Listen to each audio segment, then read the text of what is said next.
It should be the policy of the state of Vermont that learning never ends.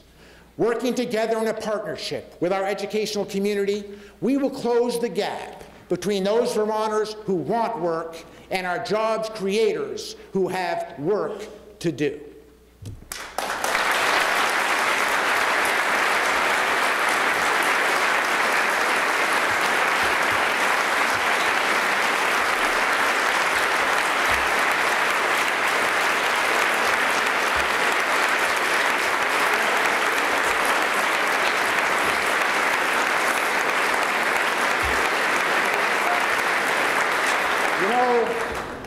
You know, at no time in my memory has the future of agriculture in our state had more potential to grow and make money despite the extraordinarily difficult times facing our dairy farmers. Vermont still produces over 60% of the milk in New England. And our dairy community is as united and focused as I have ever seen them. Working together with our congressional delegation, the best congressional delegation in the country,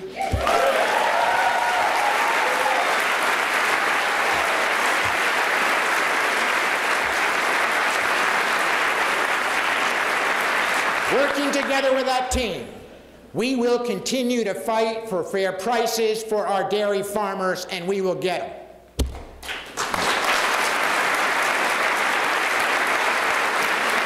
Now, the renaissance in Vermont agriculture is rooted in the growing concern by consumers across America about where and how their food is produced. Consumers are increasingly demanding locally grown, chemical-free, high-quality food.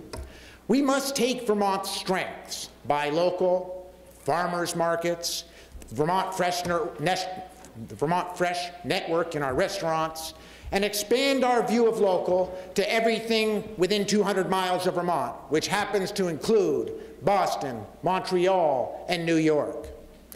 Investing in processing and bottling facilities, combined with a dynamic marketing effort for Vermont's quality foods, will bring our farmers the value-added price that they deserve for a hard day's work, and they will prosper.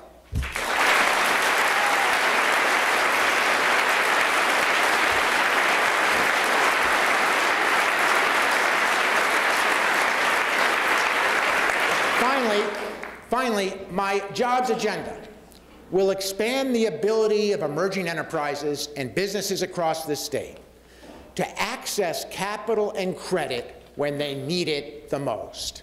If our Green Mountain State can be recognized by young entrepreneurs as an innovative leader in financing and venture capital for micro businesses when banks say no, small businesses in Vermont will thrive.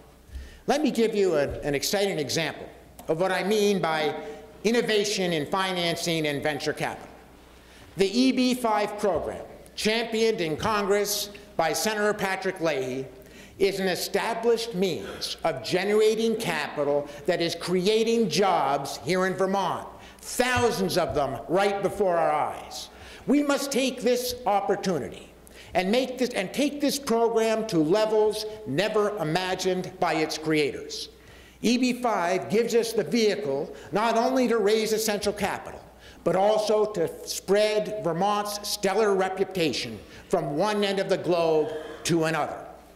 We have a pioneer in this effort, Bill Stenger of Jay Peak, from deep in the Northeast Kingdom. Bill, stand up if you would, if you're here. Bill, where is he? Can you see him? No? Well, we'll give him a hand up.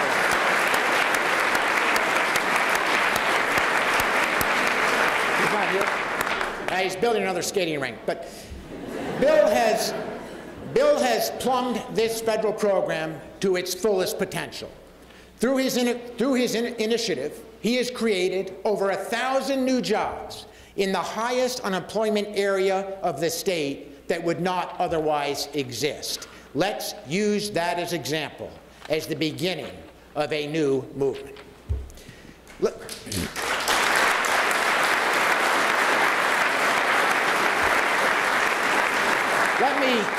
Let me say one last word about my economic priorities. Our choices about taxes directly impact job growth. Vermont's tax challenge is not that our burden is not high enough. It is that our tax burden is too high. We must develop tax policies that grow our customer base and that grow wealth. The upcoming report from our Tax Commission will help us in this task.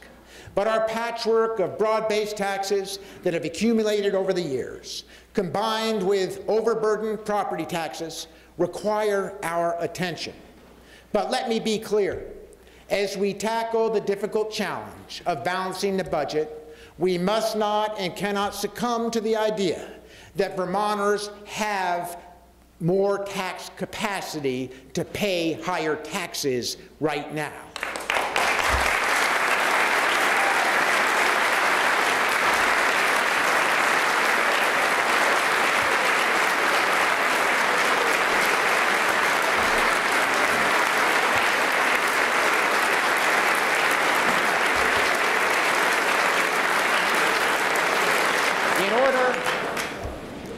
In order to grow jobs and be more competitive with neighboring states, we must resist the temptation to raise broad-based taxes, and I ask you to do so. You know, I am the first to acknowledge that this action plan is ambitious. And I've not mentioned many of my administration's other priorities: reducing recidivism for nonviolent offenders, rebuilding our roads and bridges, reforming our campaign finance laws, and making government more transparent. You will be hearing more about these and other initiatives in the near future. Our obstacles are many, and our challenges are daunting. The change that we are proposing this afternoon is transformative and systematic.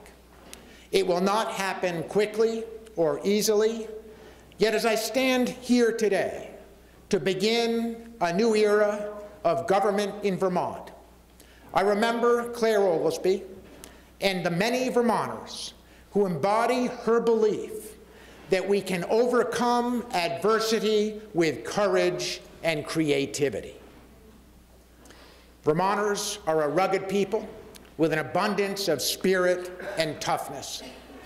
Each day is another day in which we can excel. We must intensify our individual efforts to nurture the health and well-being of our state and its people. Together, we can be bold.